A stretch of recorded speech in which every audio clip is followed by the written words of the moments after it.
you for coming and for coming back. And this is the second night of 3. And the first night, last week, I went through somewhat in-depth Catholic teaching on end-of-life issues and spoke for a while. And then tonight, the topic is going to be end-of-life documents. There's many different kinds known as advanced directives.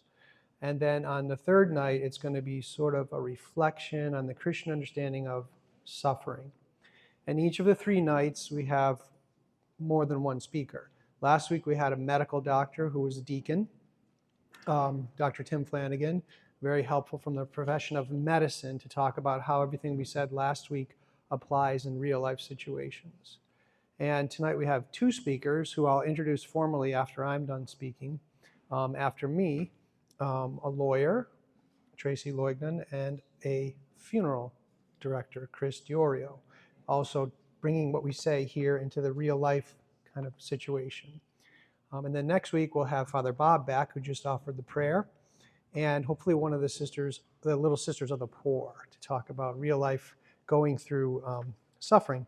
And the idea is to kind of integrate these 3 talks. It was a very good idea of Teresa to try to spread it out over 3 nights instead of 1, trying to scrunch all this information into 1 night. So tonight you can see the title is Catholic Perspectives on End-of-Life Documents and Funeral Arrangements. So a few slides from last night, just to get last week, just to get our minds back into the ideas from last week. So we started with this foundational question, which is the sick or dying person placed at the center of attention, or is the sick or dying person abandoned, isolated, or ignored? And in many respects, in fact, the last slide from last week, which I don't have again here, in many respects, you can say that we have a death-averse culture now. And there is a problem with abandoning the sick in various ways, not only with euthanizing them, but also leaving them alone.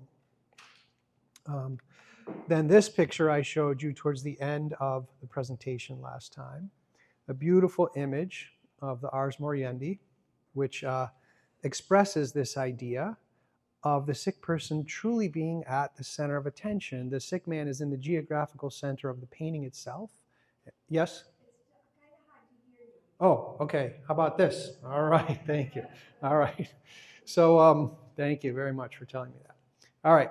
So the sick man is in the geographical center of the painting itself, as we said last week, and you have the priest and his soon-to-be widow praying, and his sisters holding his hands, and his friends looking on his will, and a doctor in the background. So this is how the ideal way of dying as a Catholic would happen, going through the dying process, practicing the Ars Moriendi, performing all these spiritual acts and human acts through the dying process. Then last week we also defined euthanasia. So it's an action or omission which of itself or by intention causes death on purpose in order that suffering may be eliminated. So the intention is to eliminate suffering, and we don't want people to suffer, okay? So that's a good intention. But you got to pick some way, the moral object, to help the person suffering get relieved. And one of the ways we should never pick is to kill them. That is what euthanasia is. By action is ingesting the patient themselves, physician-assisted suicide, or injecting the doctor like they do it in Europe. Here they do a physician-assisted suicide, an overdose on purpose to become dead. And by omission, it would be not doing on purpose some ordinary care, which if you omit that, the person will die, but not because they are already dying. Like they will die of starvation or dehydration.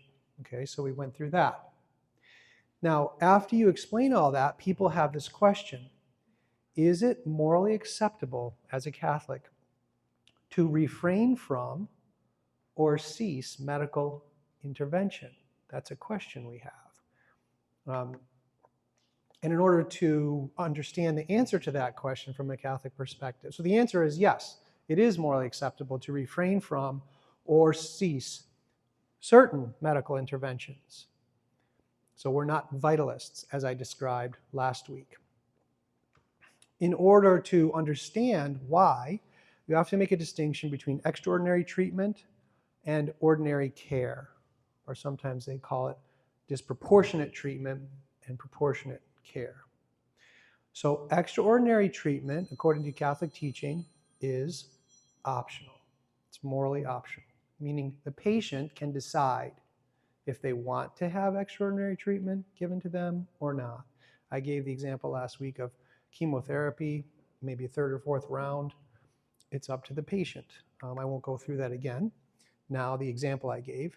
But the catechism, just to state what it says in the catechism, it says, discontinuing medical procedures that are burdensome, dangerous, extraordinary, or disproportionate to the expected outcome can be legitimate.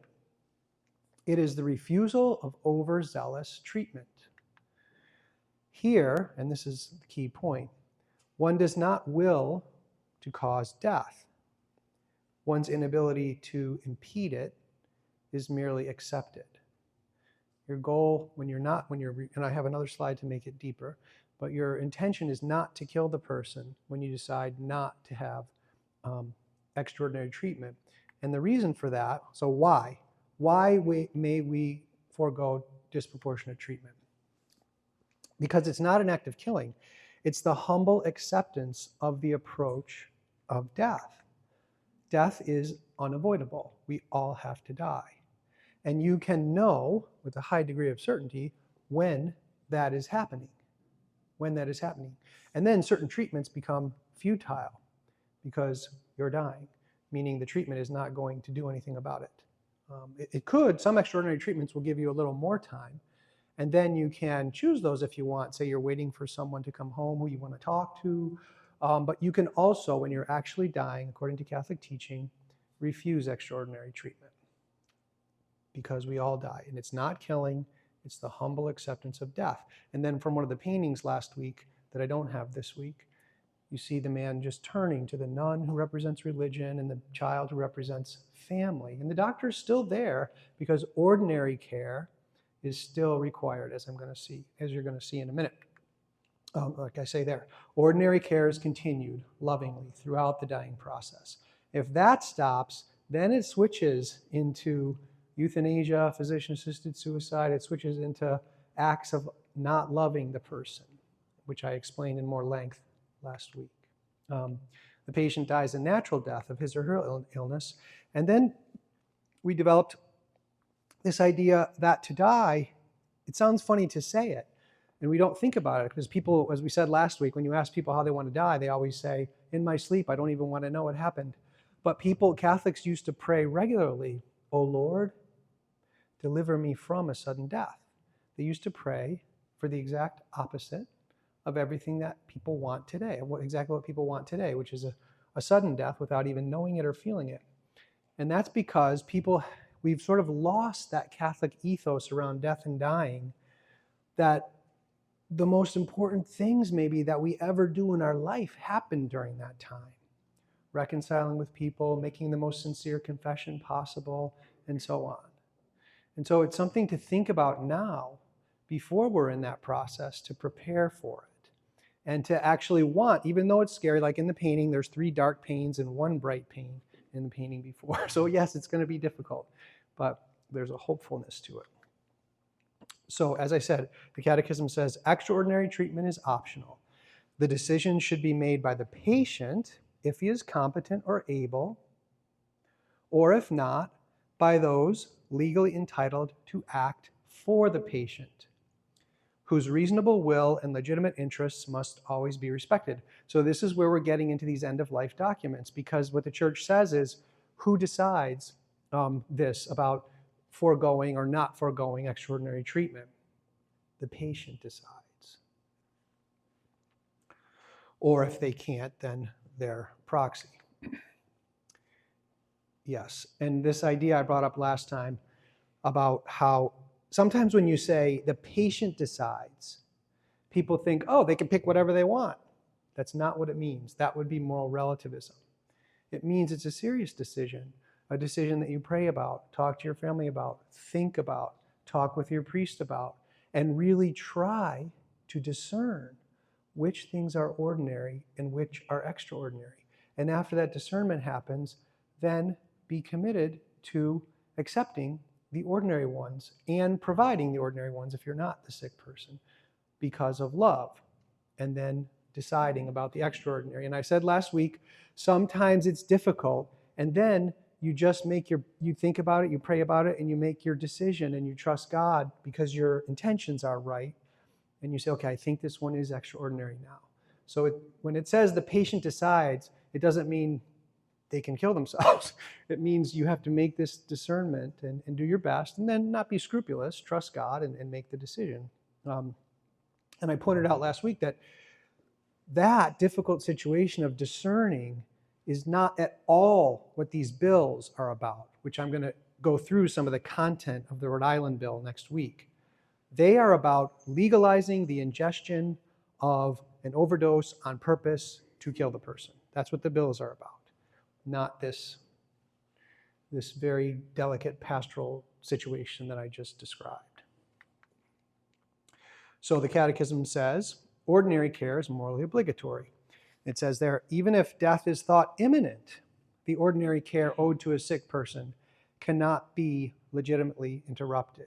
Like the example I gave last week of the student who told me that their elderly relative was sick and getting closer to death, and the healthcare professional, the relative had diabetes and needed an insulin shot.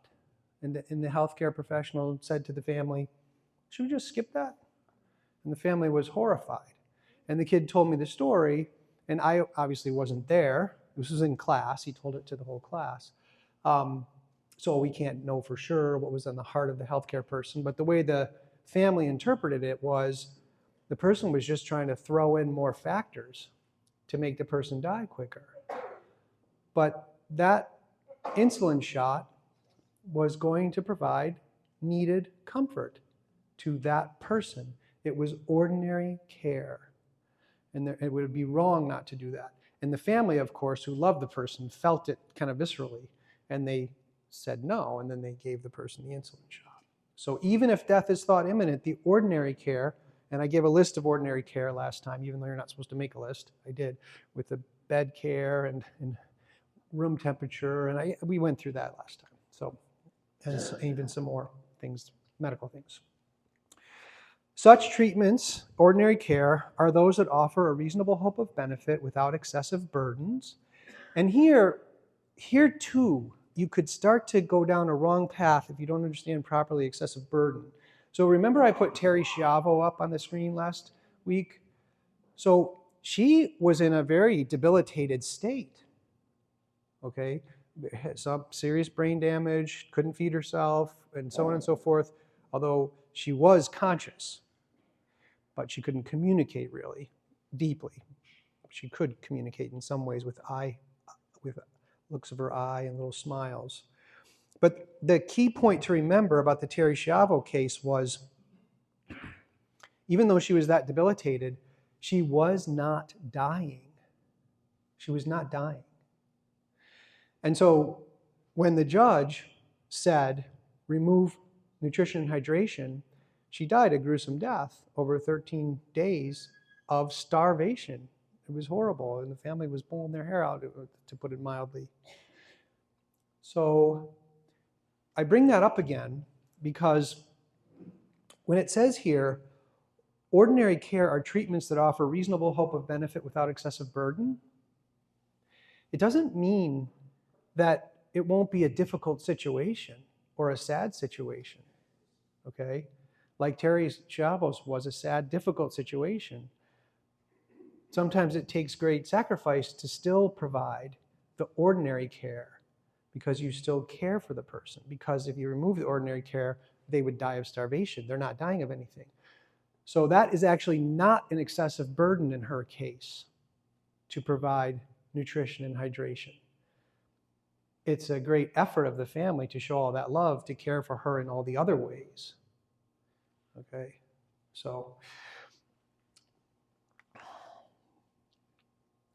if a particular treatment entails significant burdens that are out of proportion to the expected benefits, it can be termed extraordinary, and it is optional. So especially, if it won't be curing the person, or if a feeding tube becomes problematic because of infections, or the person's body stops assimilating food, or there's other factors which we would need to get Dr. Flanagan back to explain. Sometimes feeding tubes do become extraordinary. But when the person just needs nutrition and hydration and there's none of those problems, then it's ordinary. Okay, now that was a reminder and a few new points. So advanced directives, that's one of the words for, I think I wrote that here. It's a general term to cover all end-of-life documents.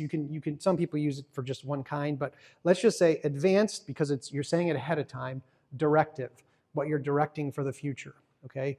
So there's an umbrella term to cover all of these different types of end-of-life documents.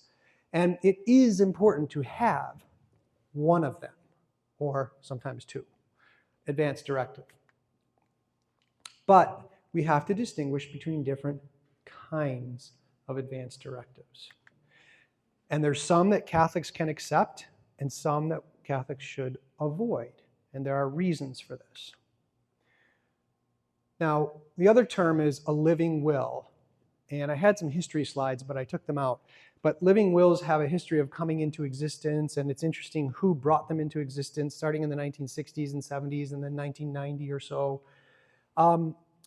And one of the reasons that they came into existence, one of the reasons, not the only reason, but a good reason, was that doctors, in order to avoid malpractice suits, they err on the side of over-treatment.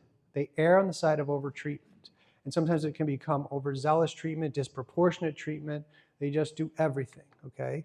So the original good point or good goal of these living wills was to, there's a few of them, avoid providing extraordinary or disproportionate treatment that the patient would have rejected, okay? Would have not wanted. So that's a good motive for this early idea, this invention of living wills. To avoid paternalistic treatment, meaning not giving the patient any role in his or her decisions. It's a good reason why these living wills, as they were called, came into existence. And then to avoid overly aggressive, inappropriate treatment like vitalism, okay? So these are the good reasons, the sets of good motives that were bringing living wills into existence. There were also bad motives. A lot of the people who started inventing these were in the pro-euthanasia movements, okay? But these were some of the good motives. So, dangers of living wills. So what is it that Catholics have to worry about? One is the generic living wills, they don't distinguish intent. On purpose, they don't distinguish intent. So you could be checking boxes, and I'm going to give some checkbox ideas that happen in living wills in a minute, some examples. But are these boxes that I don't want this or that or the other thing being checked on this living will for the sake of being free from extraordinary or disproportionate treatment? That would be a good motive. We'll get to the, I'm actually going to say you shouldn't do any of the check boxes, but with one exception. But if your intent in your advance directive is to obey the idea of extraordinary versus ordinary, that is a good intent. But if your intent is to get yourself euthanized, that is a bad intent. That is a bad intent. And living wills, the ones that aren't geared toward Catholic, just state ones or secular ones, they remain silent on that distinction. They don't comment on it. So that's a problem. Another danger of living wills, the check boxes, which I mentioned before. So an example of a checkbox sometimes on these things says, do not intubate. It means do not have help breathing. But if you just check that on a time when you're healthy and young, and let's see if I have that on the next. Okay. Do not intubate. If you just check that, then it could happen that assisted breathing will be needed. Let's say you're in the ICU for 3 days, or even not that dramatic, but you need help breathing, and the patient is unconscious, and they can't ask if they want assisted breathing. But if there is this document that they checked, if I get unconscious, don't intubate me, then if that's obeyed, especially if it's a MOLST or a POLST form, it's like a doctor's order, then that's a moment when you actually need intubation that you didn't expect, and you would have lived and had a nice life, but you checked that. Okay, I'll be explaining this more. Another one that often is on there is remove or withhold all life-sustaining treatment. That's on these forms. Does that include antibiotics for a secondary infection, or does that include that insulin shot I was talking about before? The reason why checkboxes are, there's a couple reasons why the checkboxes are considered problematic from a Catholic perspective. One is, it's very confusing for families and doctors to interpret those statements in a real situation, okay? And the other reason is, you don't know the future, and you don't know actually what you're going to think in the future when you get into a situation like this. So if you just check off, don't do anything, then it could be one of these situations where you need something, but if you get that thing in a few days, you'll be fine. But if you check it off, you're not going to get that thing. And it's surprising, and probably all of you have experienced this with loved ones, that will to live is pretty strong, even when people are getting really sick and they want to do a lot more than they thought they would to stay alive in that time period. So if you cut that off from yourself at the beginning, it's a problem. Okay, a Catholic advance directive. How can we have an advance directive that avoids those dangers of living wills but retains the benefits of a living will? That's our question. How can we have an advance directive that coheres with Catholic principles?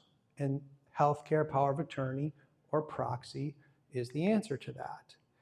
So in these healthcare powers of attorney, there aren't specific directives like no intubation, no IV fluids, no nutrition. Those aren't on there. If there are any directives, they would be clearly rooted in Catholic principles. And I'm going to show you some examples in a minute. Yes?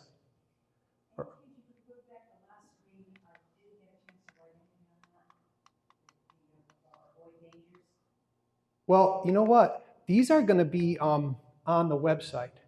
So I'll, that one just says, how can we have an advance directive that avoids the dangers of living wills and retains the benefits? So I went through all the dangers. We, as Catholics, like everybody, should have an end-of-life document. The question is, how do you prepare one that avoids those dangers I went through that we don't want on there, but we still get to have an end-of-life document and keep the benefits, the positives of the living will concept, okay? Well, another way to put that is, how can we have an advance directive that coheres with Catholic principles? And this power of attorney or making someone your proxy is the answer to that. The proxy forms don't have specific directives. If there are any, they'd be clearly rooted in Catholic principles. And what you do is you appoint someone or authorize someone to make medical decisions for you when you can't, if you're unconscious. And the most important thing is they honor your Catholic beliefs. Hopefully they actually have the same beliefs. That would be the best. Because if they don't and they just honor them, it could get a little tricky. But if they actually believe the same as you and knows you well and someone you trust and you talk with them a lot about your thoughts, about what you want to happen, then that's the proper way to have an end-of-life document. So here, just getting to this paper that you all have one, I just plucked out a few of these things in this green book. It's very nice. Most dioceses have created one of these for themselves, for their diocese, and the National Catholic Bioethics Center has some helpful ones of these. And basically, if you take this book with you and read through it, You'll get in the book itself, you'll get a summary kind of the main ideas I went through last week. And then they have the documents in there, which you have. And they give you one that's built for Catholics. It's like pre-made. I'm not going to put the whole thing on here, but just to show you a couple, it says at the top, most of what I state here is general in nature. That's what it says in the document. So you start right off at the top basically saying, you're not going to find check boxes on my form.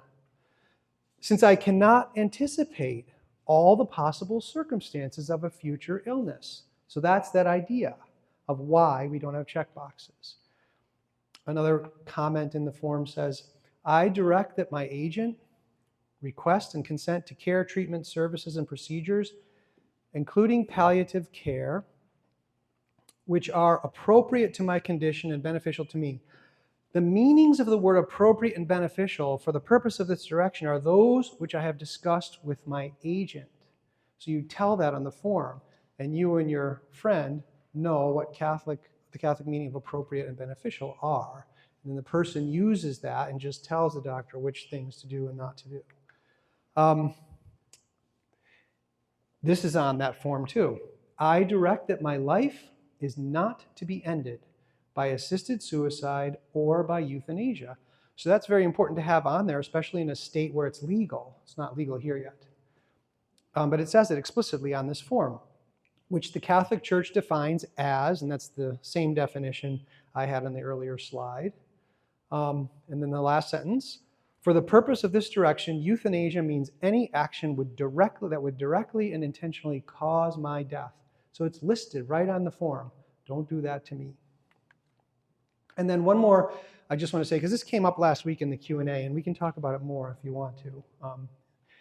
It says on the form, there should be a presumption in favor of providing me with nutrition and hydration, including medically assisted nutrition and hydration. And that could be through a feeding tube, or also like two of the women last week were talking about IV fluids that were not given to their poor mothers for 3 days, okay? So here it says there should be a presumption in favor of providing me with nutrition and hydration, including medically assisted nutrition and hydration, unless death is inevitable and truly imminent, so that the effort to sustain my life is futile, or unless I am able to assimilate food and fluids. The meanings of the words imminent and futile for the purpose of this direction are those which I have discussed with my agent. So here, in this line, on that form, you do have an actual directive. It's kind of specific, but you see how it's explained in such a way that it coheres with everything we said last week about Catholic teaching, okay?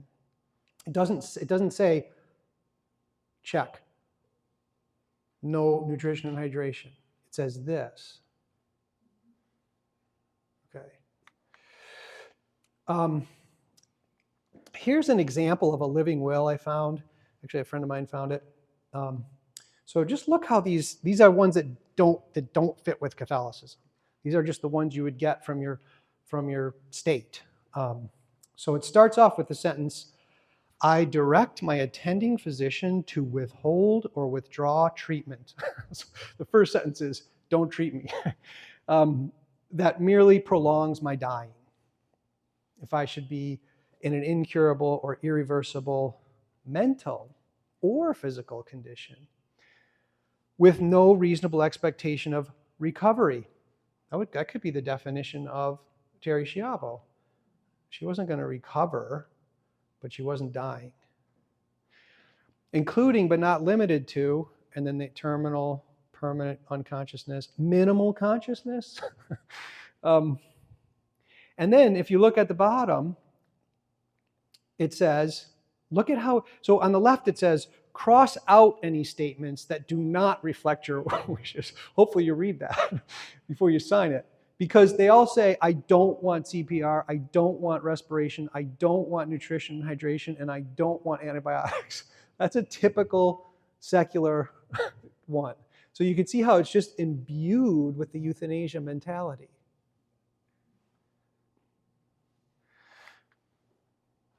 I do not want. All right, even nutrition and hydration. Now the MOLST and the POLST form, I'm not going to get into a long discussion of these, and our lawyer can explain it better than I can, but these sort of medical or physician orders on life-sustaining treatment, when you sign them, they kind of they become medical orders.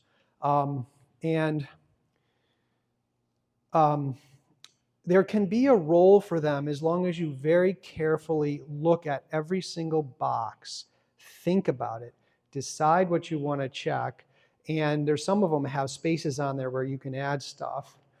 But the best would be to actually fill one of these out, but don't sign it. Keep it at your house in case you get into a situation where like you have to go into a nursing home and they require it or something.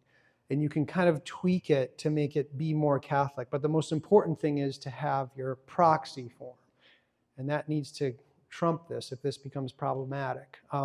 But these have become very popular, and there's all sorts of debates about them, whether they're morally right or morally wrong and so forth. But they can be dangerous because if you just, even they can be called up. If you're in an accident, some paramedic can just call yours up on an iPad. And if it's, what does it say? All right, then don't treat them. It's the same problem I was saying before, but sort of maximized. So a few of these examples from the POLST and the MOLST form on resuscitation. So they give you two choices: attempt CPR or DNR, allow natural death. So I mean, if you were going to fill it out, I'd say do attempt CPR. But if it's a time when the DNR is really appropriate, then you could check that. But not if the real situation is that it's not appropriate, then don't check it. That would be the idea. Withholding treatment, okay. So here in this POLST form, it says comfort measures only, our medical care treatment provided with the primary goal of relieving pain and other symptoms and reducing suffering.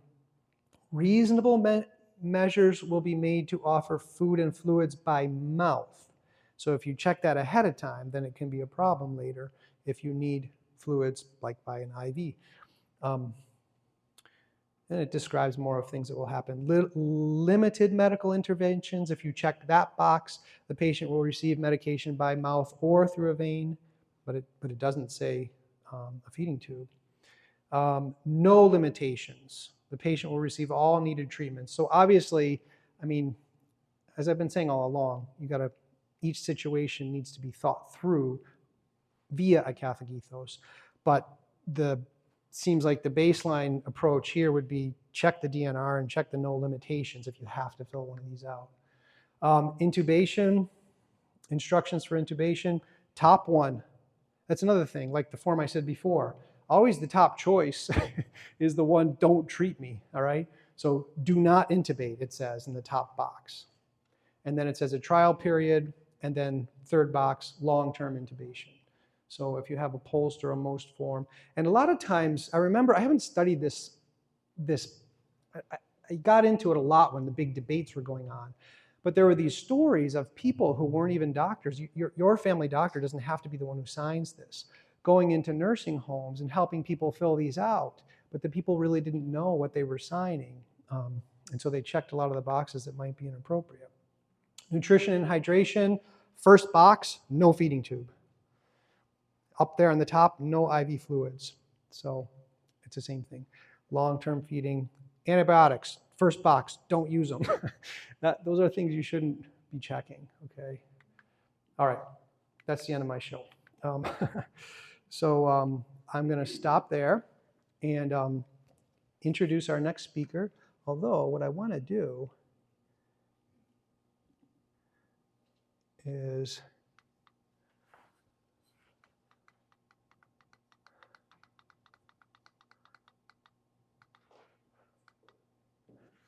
leave that up.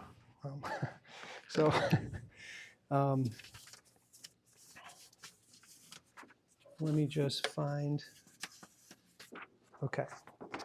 So that's that talk, first part done. So Tracy Loignon became a lawyer many years ago, and she says we're not going to know how many on here. After taking time off to raise her 3 children that she's very proud of, Tracy relaunched her professional career and worked for a brief time as a financial advisor. Afterwards, she began the practice of law here in Rhode Island. Tracy's practice focuses primarily on the area of estate planning, and she is a member of various committees with the Rhode Island Bar Association. She's on the Public Service Involvement Committee, the Probate and Trust Committee, the Volunteer Lawyers Program, and the Elderly Pro Bono Program. She is also a member of the Board of Directors for Rhode Island Legal Services. Tracy was the recipient of the 2022 Rhode Island Bar Association Publico Award for providing pro bono legal assistance to those in need. And last, but certainly not least, she is a lifelong practicing Catholic and a member of Saints John and James Parish in West Warwick. So welcome, Tracy. Oh, do you want to? You're going to set her up. So put this on you somewhere. I'm going to put my glasses on. Okay. How do I do this? I just click. Hang on. Right there. Thank you. Right. Oh, we have to use this. Does anybody want to stand up? 7th inning stretch. Anybody? You good? You're okay? You can. Oh, we got standing up. Okay, so you can take a stretch. Well, good evening, everyone. It's a pleasure to be here tonight. I know I was asked to speak to you a little bit about end-of-life documents, but I do want to take a minute to encourage you, since I have you captive, to, if you haven't already, to reach out to an attorney and do a full estate plan. Doing an estate plan is really a wonderful gift that you can give your loved ones. So if you've already done one, you haven't looked at it in a while, maybe take it out, dust it off, and make sure it's accurate and up to date. Last week and then again this week, Dr. Colosi reviewed the Catholic view on the dying process and how so many things stuck out to me, what you said, and I think that point about it probably being the most important act that we'll do as humans really stuck with me. But there is another process that's also very important, and that is the grieving process. And I'm sure Chris Dilorio would agree with me. As a funeral director, he deals with that every day. It's very important. And having a good estate plan in place will allow your loved ones to work through that. The last year and a half or so, I've had the honor, I think, in my opinion, to work with a very young woman who lost her mom about a year and a half ago. My client was, early 20s, and her mom had been sick over the years, but had never done any planning. Her final illness kind of came and took them by surprise. And let's just say some questionable things happened in the last few days of her life. And immediately after her mom's passing, this young woman was thrust into a world that she had no idea about, right? Dealing with lawyers. I mean, some of us are nice, but lawyers and judges and probate and paperwork, and it was a lot. It finally came to a resolution about 2 weeks ago, and I met her for dinner because we had to wrap up a few things, and I looked at her and she had this heaviness to her, and I thought, well, that looks different. She had that kind of weight on her shoulder look to her for the last year and a half, but this was different.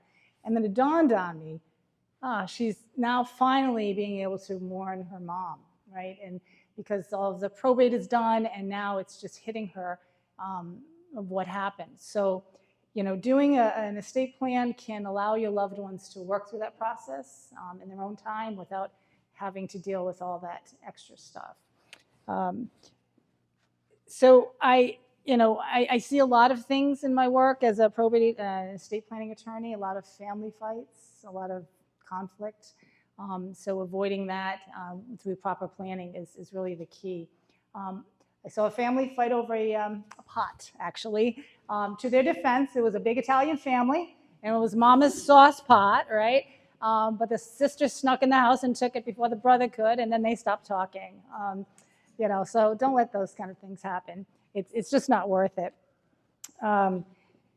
So when it comes to end-of-life documents, again, planning is the key, and none of us has a crystal ball, right? We don't know what the future holds. In fact, sometimes when I think about what I do, it makes me a little nervous. People come up to me and they'll say, Tracy, can you draft some documents for me? And I want them to work at some time in the future. I don't know when. And I want some assets, I'm not sure what I'm going to have, to go to some people that I don't even know if they're going to be alive or what their situation is going to be. And can you make that all work perfectly? And I think, oh, no problem, right? No pressure there, right? But we do our best. And the same is true with the end-of-life documents that Dr. Colosi was talking about.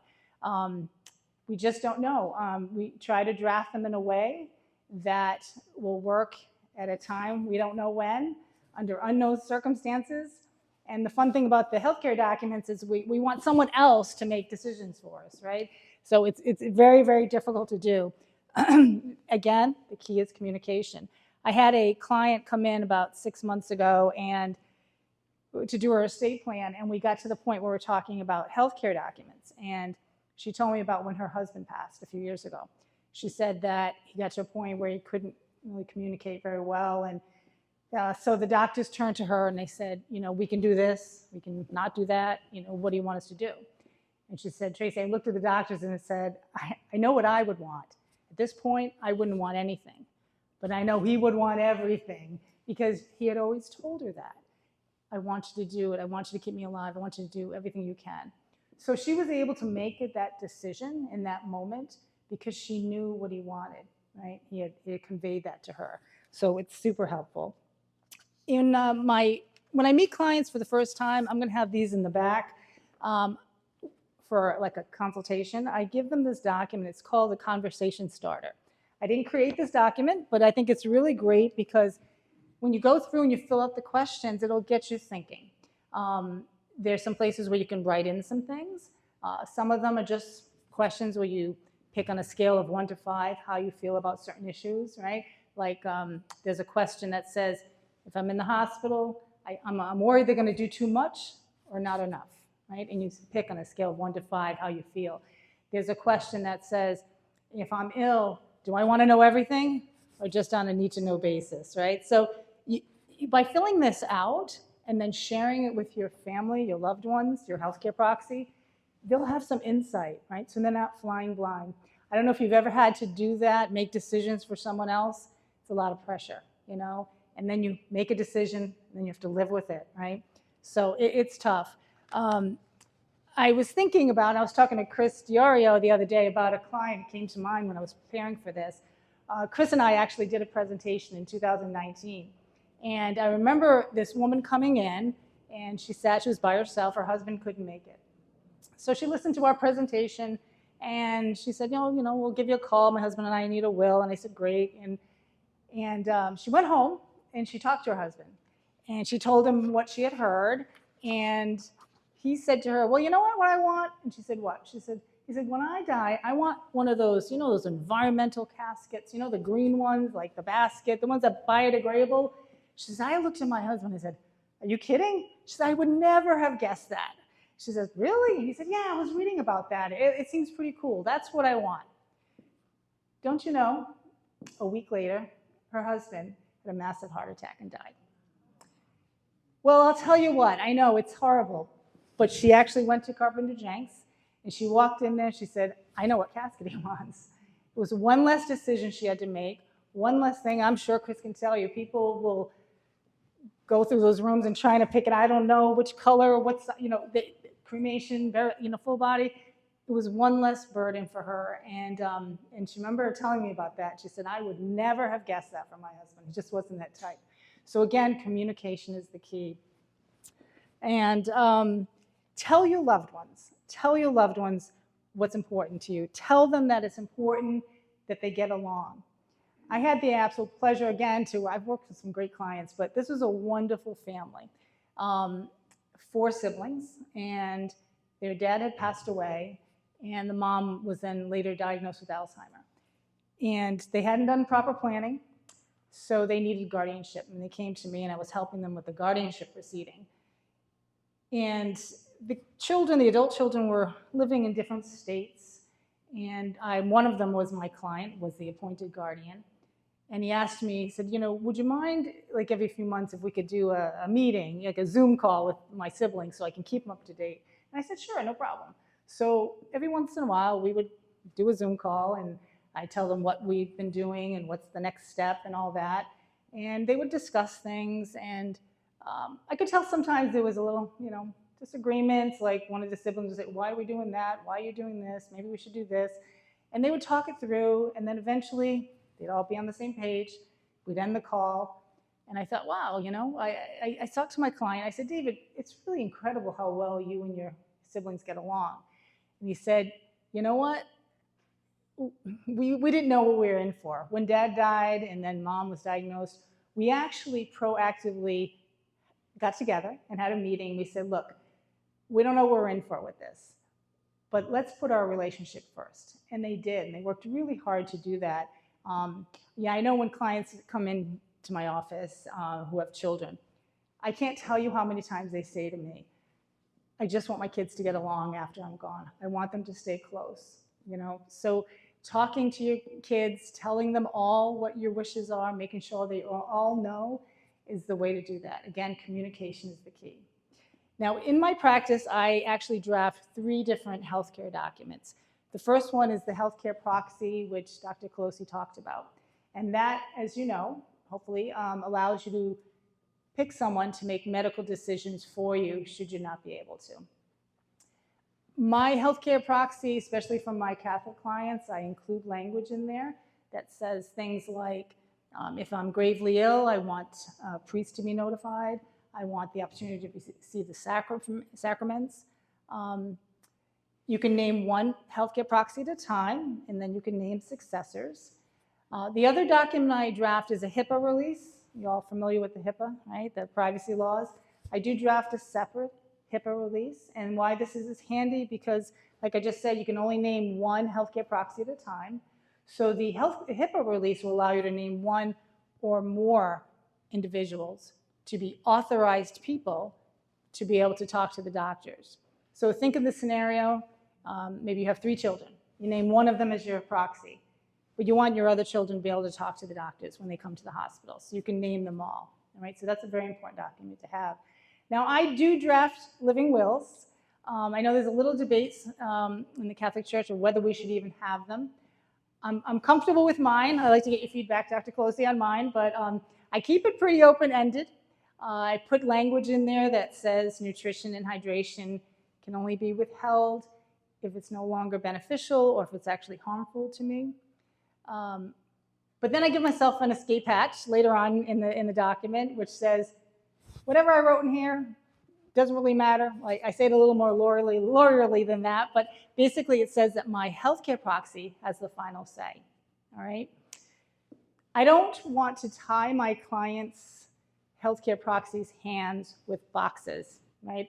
I don't want them to be stuck to anything, so I keep it as open-ended as possible. I think that's the best approach, especially as Catholics. And, you know, the thing is, you have to keep in mind that there is no case law where a healthcare proxy has been held liable for failing to follow the directions in a healthcare document.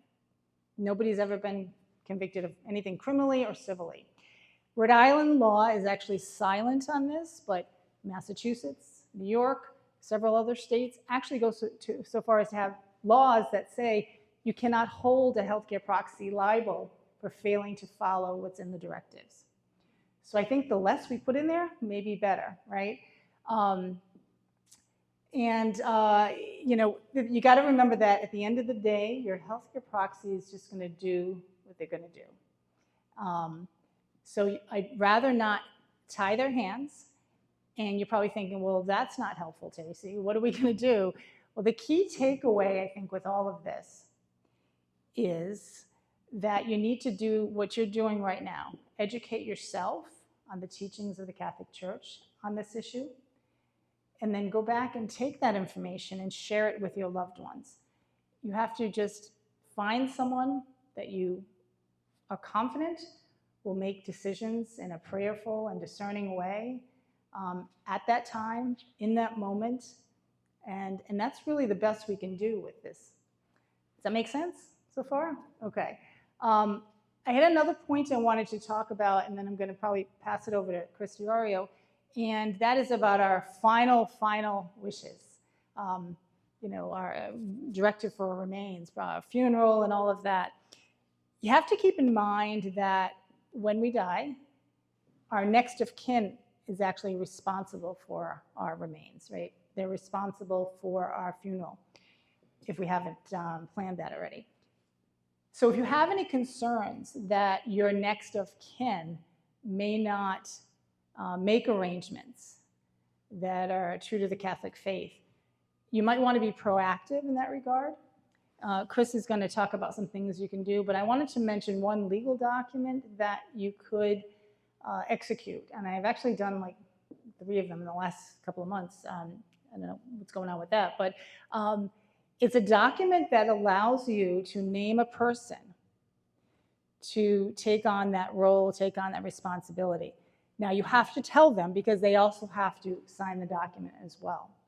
If you have a document like that, it actually trumps your next of kin. I think this is becoming maybe more of a concern in these days because some of the younger generation maybe aren't practicing Catholics, and they may think, we don't need a mass, we'll just scatter their ashes or different things. So if you have concerns about that, ask an attorney, or you can talk to me. I can tell you where you can find it, and you can complete one of those documents, and then you'll have the confidence that things will go the way you want them. I actually do, unfortunately, have an example of an elderly woman who was a lifelong, practicing Catholic, daily mass, daily rosary, who, when she passed, her next of kin was someone who had left the church. So they didn't even have a mass for her. So that was very sad. But do you have any questions at this point? Oops. Oh, go ahead. It's a funeral planning agent designation form. Yep. Yes.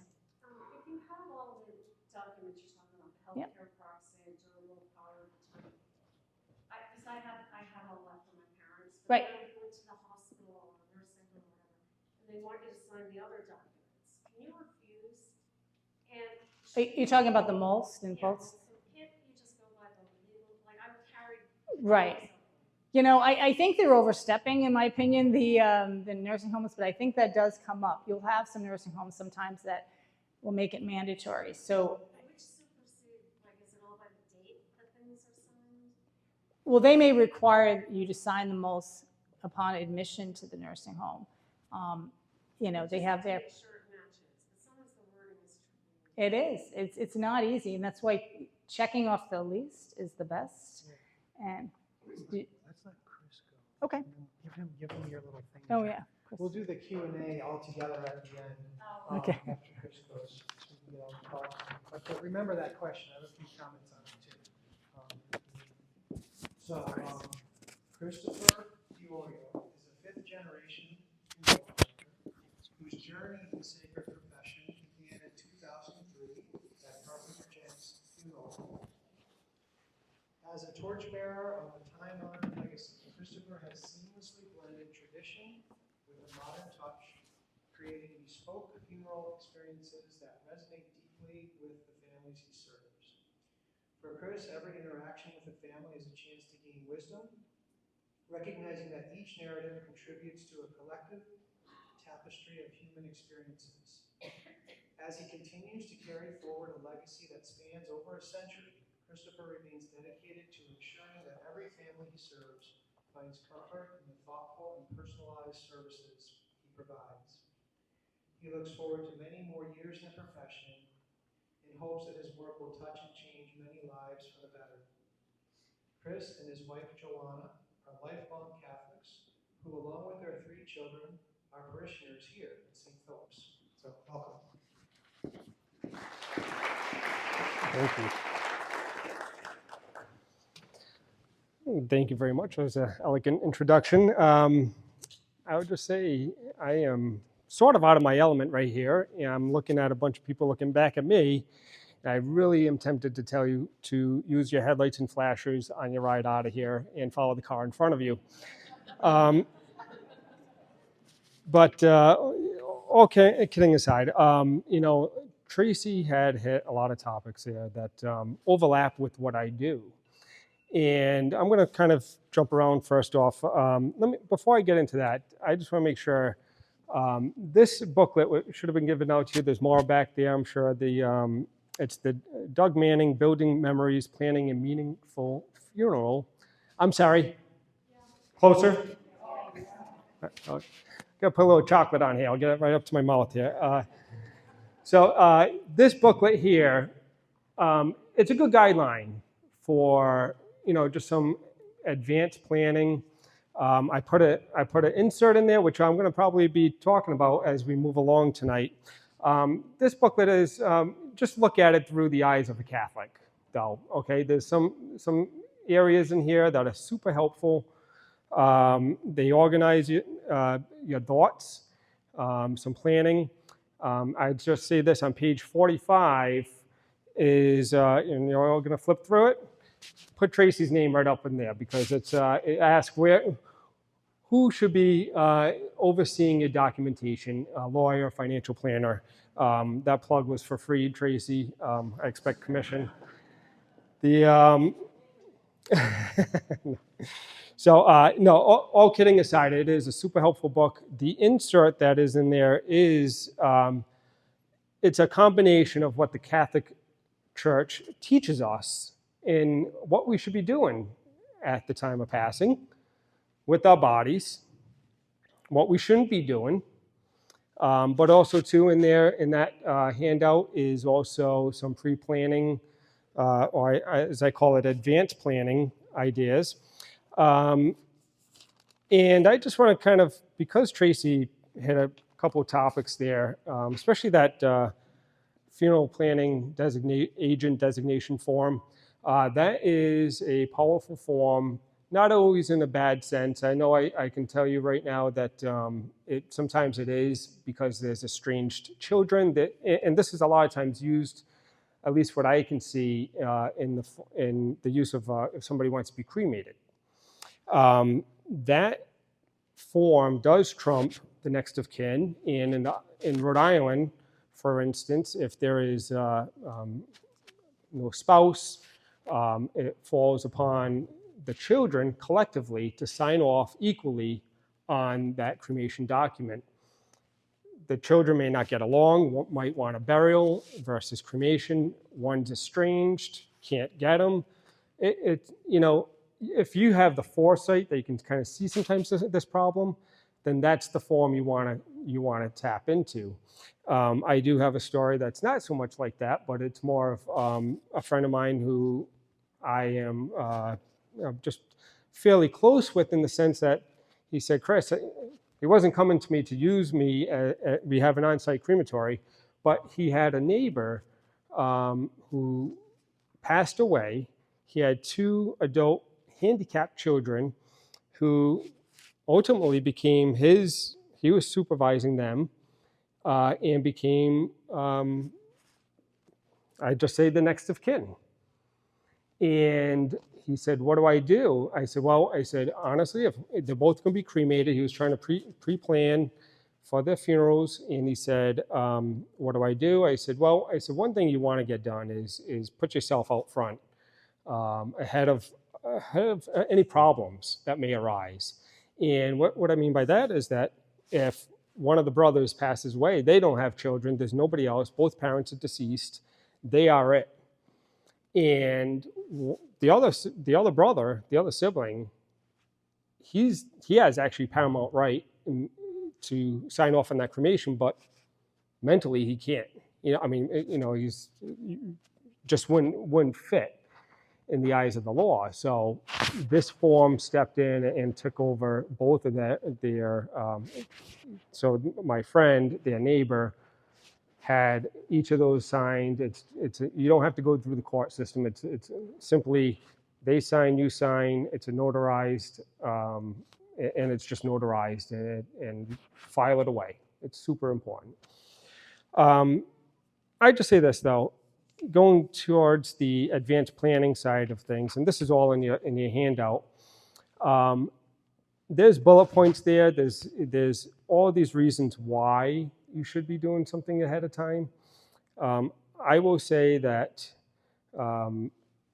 one of the main reasons, one of the biggest things I see is the relief that the family has. They don't have to make any decisions. They're actually proud. They kind of brag about to others, oh, mom made her arrangements already. I didn't have to do anything. And this is, they're telling people as they're going through the line, at the visitation. I mean, it's amazing. It's very important to get those affairs in order. It's also important to put your wishes down, get it on file. It does not mean you need to pay anything. I'll get into that after, but simply sit down with your funeral director. It doesn't have to be me. But I just say this, is that, your funeral director, we're there to help you. And I can probably speak on many of my colleagues. You just call, sit down, talk about things. There's no strings attached. Financially, it comes into play when a death occurs and service is rendered. Otherwise, it's just casual conversation, some notes on paper, and we can file it away. When something does happen, we can utilize that document and play off of that with the family members. This is what your mother wanted, and so on and so forth. And a lot of times they don't touch it. I know we're in a Catholic setting here, and superstition is not really, it's kind of forbidden, but they feel like they're going to be jinxed if they change something. They can come back and haunt me. I don't want that. So a lot of times it's, and it's true. I hear it all the time. And so I think it is, it's powerful to get that on record. And again, the financial side of things, there's reasons why people prepay. A lot of times it's just because they're going to go into long-term nursing care and they need to protect some assets. They need to liquidate their assets, and then they put it in an irrevocable trust, and that gets protected so that and it also guarantees the funeral expenses for future needs. I'd also say this, is that, just say $10,000 to $12,000 is probably an average, calling hours, casketed, burial. There's other fees probably, on top of all that, and third-party expenses, but it adds up. But I just say this, if you're comfortable with those who are going to be seeing this through, and you're okay with the financial side of things with maybe your child or your children to kind of pay for this, and you feel good with that, and your money's in an investment, keep it in the Vanguard account and collect, let it gain interest there, because if you put it into the funeral home, you're going to get probably 1% to 2% on a trust account versus maybe 6, 7, 8% in an investment. If I were to recalculate a funeral from 2019 to now, the change is probably less than $200. So I think you kind of, that's a whole separate discussion, and I just say this, that I think more importantly, as I mentioned, is to get your affairs in order, put your wishes down.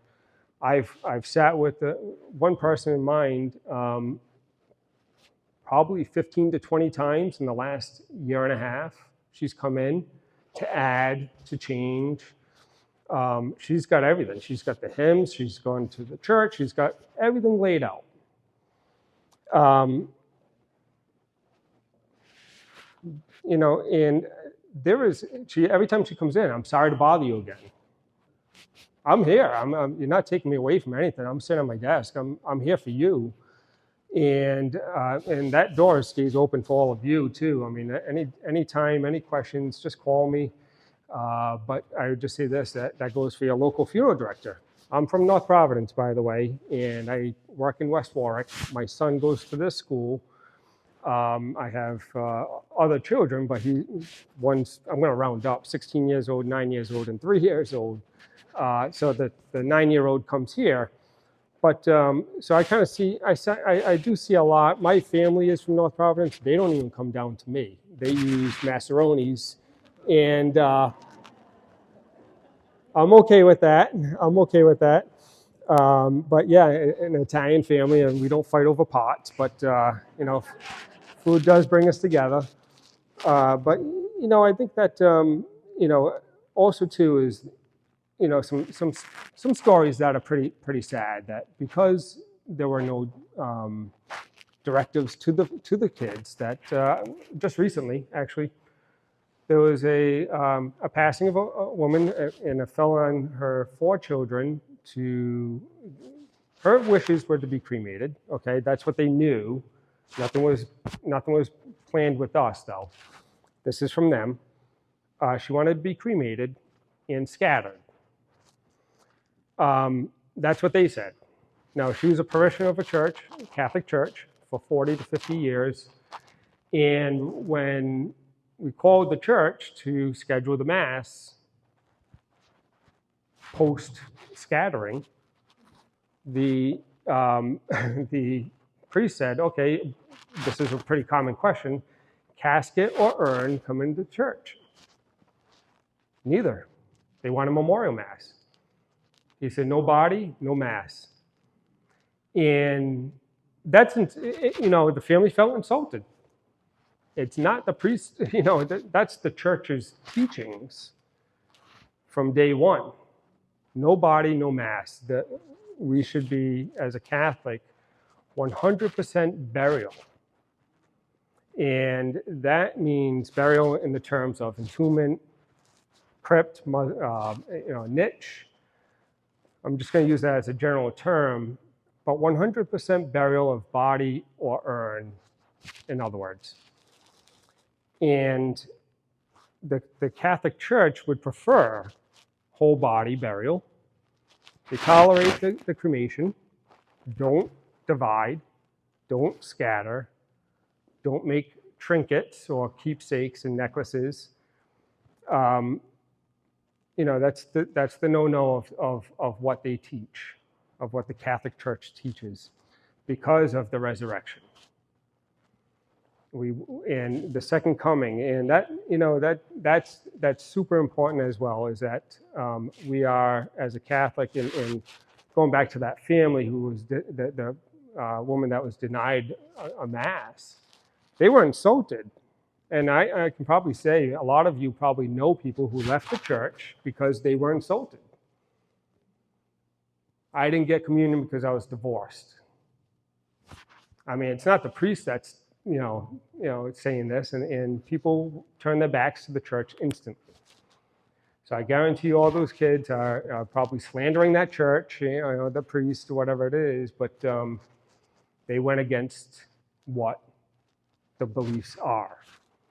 And I'm sure that she, you know, as a longtime parishioner of that church, wanted a Mass in that church as she deserved, and having proper burial rites as a Catholic. And that's what that's what that insert is. I mean, I'll just say this, the topic, one of the topics there says why Catholics bury, if I'm not mistaken, why should Catholics bury the dead?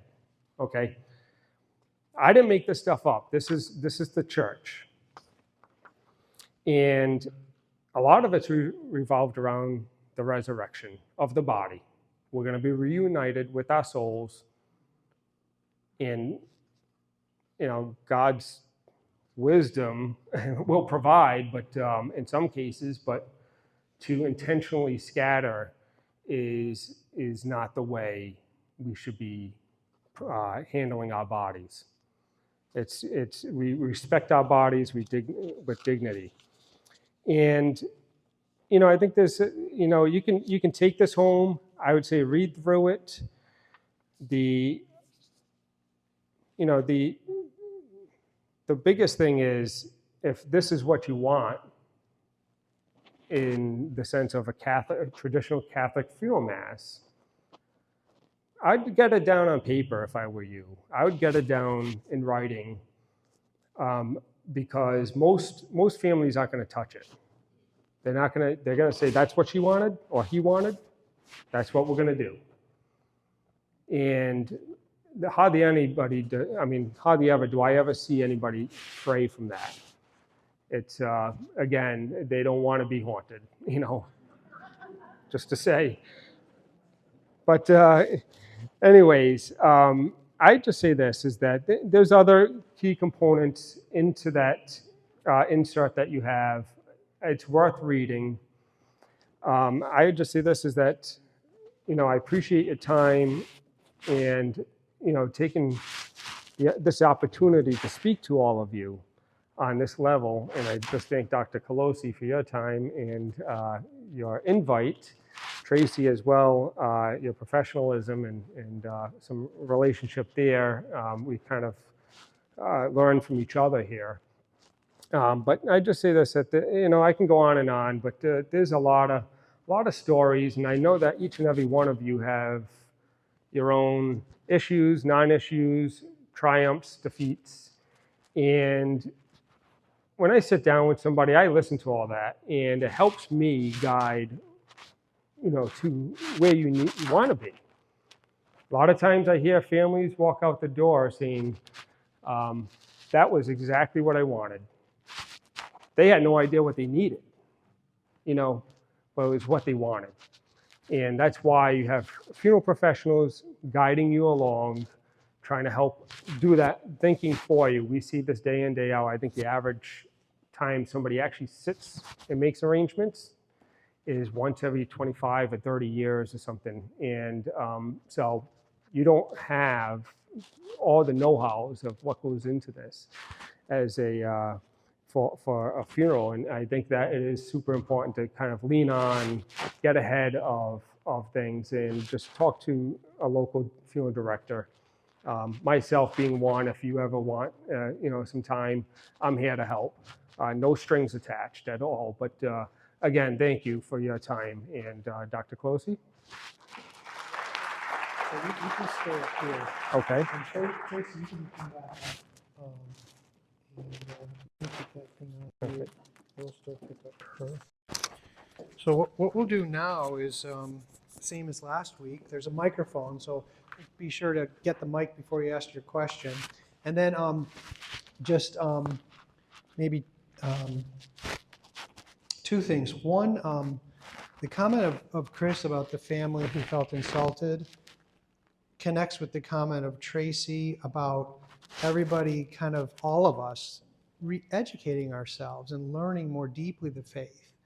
Because if they had known more deeply those truths that he was talking about, that whole thing could have been avoided. So it's great that you're here, and even I'm learning from them. All together, kind of deepening our knowledge of our faith is the way that those problems get solved. And then on this question here, so it sounds like it needs a little research on if the POLST is signed and submitted to the nursing home and the proxy form was signed, which one trumps which one? That'd be interesting to look that up. But for now, we can say that on the POLST form, because it's true, many nursing homes require it or they won't let you put your loved one there. So you could check the most open boxes. And then on some of them they have, sometimes it's pretty tiny, but a space where you can add something. You could write in there, the proxy form trumps this. But talk to the people in the nursing home too and tell them that you want the proxy form to trump it. Okay. Practically speaking, though, practically speaking, I don't know how that will all work. Nursing home's going to do what they want. So if they want to make that the ruling document, they will. I was kind of thinking of the point, I forget if I said this or not. I was talking about healthcare proxy. How they can't be held liable for not following the wishes. I think it's in our healthcare proxy with the diocese. I think it says on there something like they can be removed. Healthcare proxy can be removed if they're not following the wishes. Mhm. But that's never gonna happen, right? If you have to really think about it. So think of the scenario, you pick someone to be your healthcare proxy. You're in the hospital, they're making decisions contrary to your wishes. The successor says to them, what are you doing? You're not following the wishes. And you say, well, sue me, And so they could get an attorney, go to the court, get an order having the burn removed, but by the time they do that, it will probably be gone, right? So, and then they can't be held liable. So it's really comes back to what we said before, educating yourself, educating your loved ones, and then picking someone that will do the right thing at the time. Okay, I have a couple of questions. One is, you said no body, no mass. How about people who've dedicated their body to science? Yep, nope. That's a good question. Nope, that is actually a great question. And in fact, to be honest with you, I called Father Tyone from St. Thomas More Church in Narragansett. He's kind of I find him to be the leader in this type of conversation and topic about cremation and those types of instances. And I mean, what happens in war or whatever it might be, and the body's, gone. Those, he's just said, and that's what I said, he told me, he just said, God's wisdom will provide. Those are questions I honestly cannot provide to you. I mean, Father Tyone even said, he said, have him come to me and ask that question. I mean, he's going to be well-versed in that. He's been, I don't know if you're familiar with him, but he's been on Relevant Radio. Very, very, for me, a very instrumental person to me to kind of talk to about these topics. And I have something to add to that. yeah. So I actually had some clients donated body to the Albert Brown Medical School, and the cremated remains are actually given back to the family after. So eventually, it'll go back, whatever is left, I guess. But there's no guarantee they're ever going to take your body, so you can't necessarily count on that. But you do get ashes back, and I guess those can then be interred. Oh, Yes. sure. Should Yeah. be a couple of years, though, they say. Yep. So. Yep. And also, I was wondering when we could get the form for funeral release and also the funeral planning arrangement designation form. Where could we get those forms? Well, I know a lawyer, but. I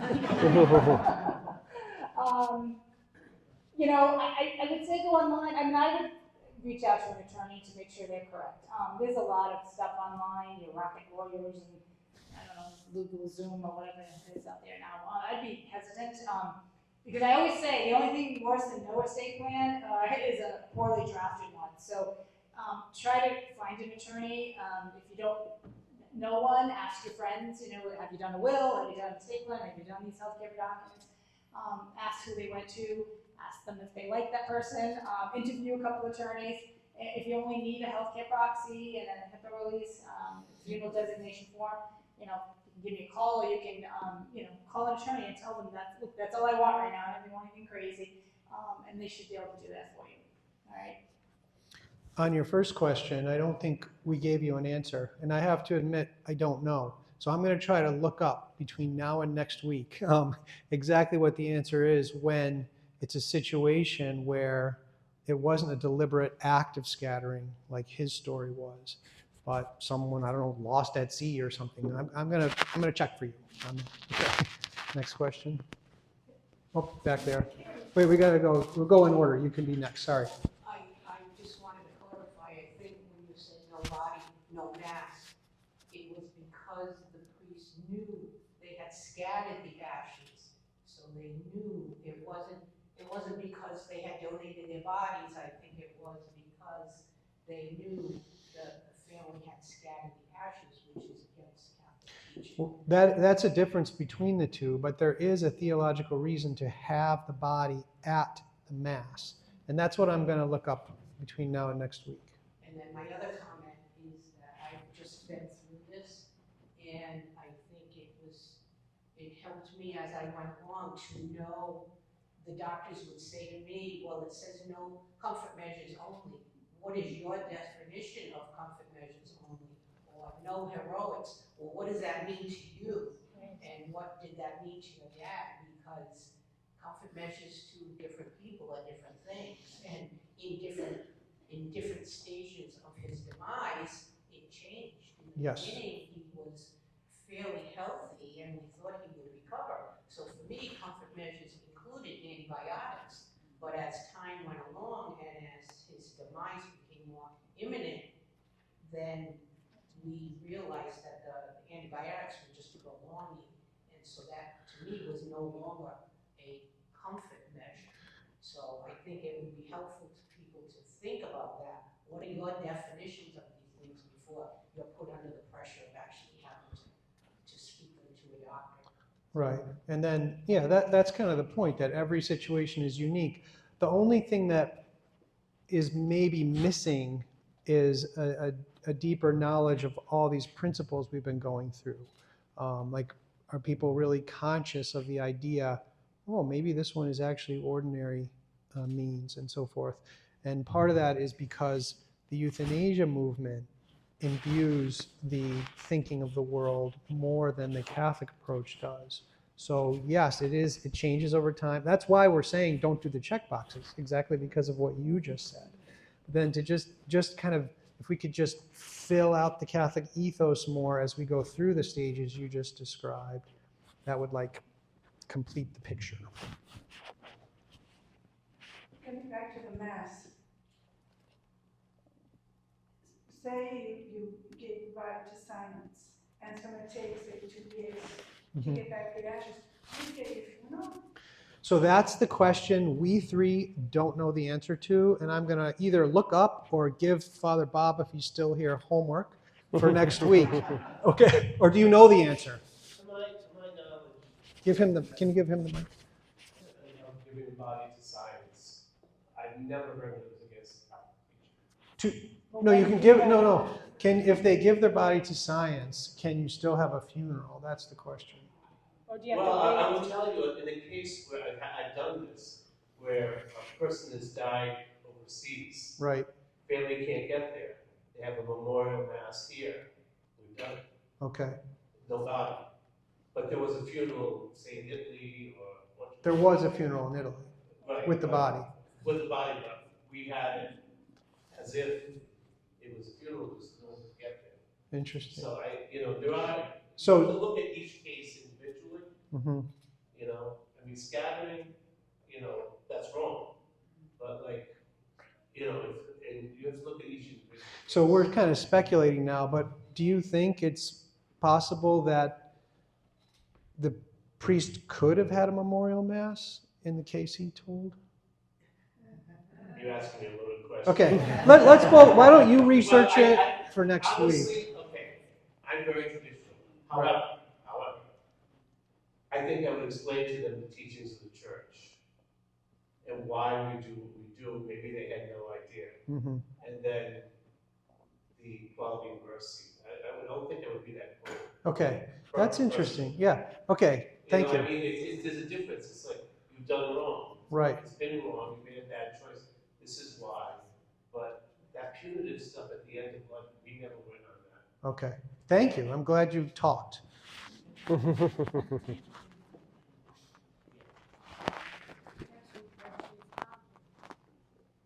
think we all have to be involved, don't we? No, not necessarily. Okay, use the mic on. Yep, not necessarily. Embalming is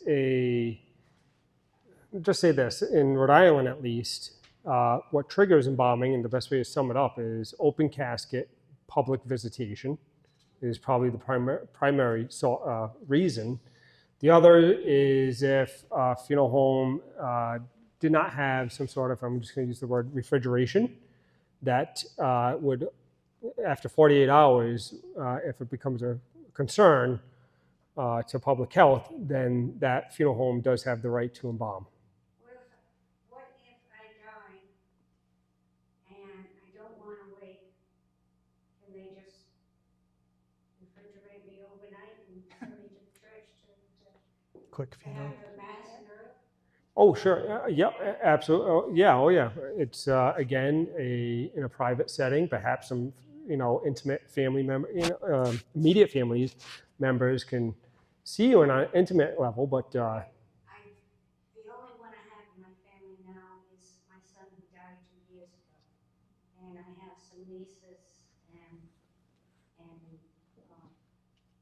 some of my nephews died, and I think I've got two nieces up here and one nephew, and two of them are married, and they didn't even give me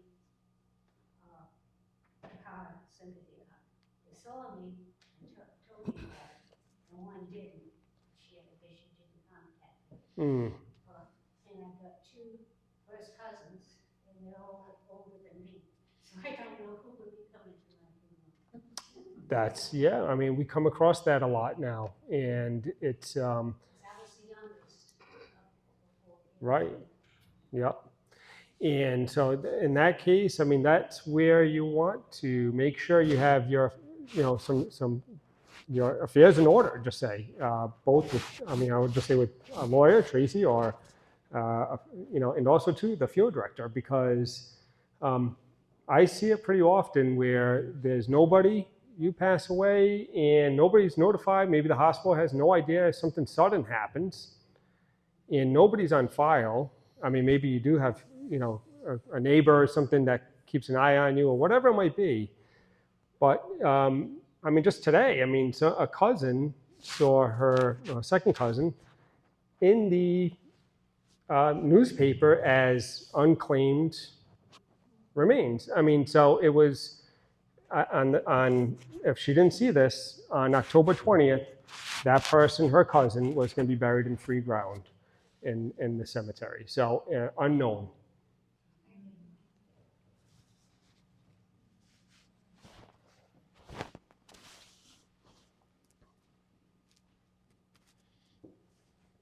She's getting her steps in. I just needed some more clarification on this POLST form. Would a person not see it unless they were going to become institutionalized? It's not something I would seek out. I've actually had clients, I don't do that in my estate planning for clients on a regular basis. I've had a few say to me, what about that big form, and, they're driving, walking into my office. That's something that you want to do right at the end of life. I mean, we're talking final days. It's too restrictive, and so, yeah, it's not something you would do preemptively, in my opinion.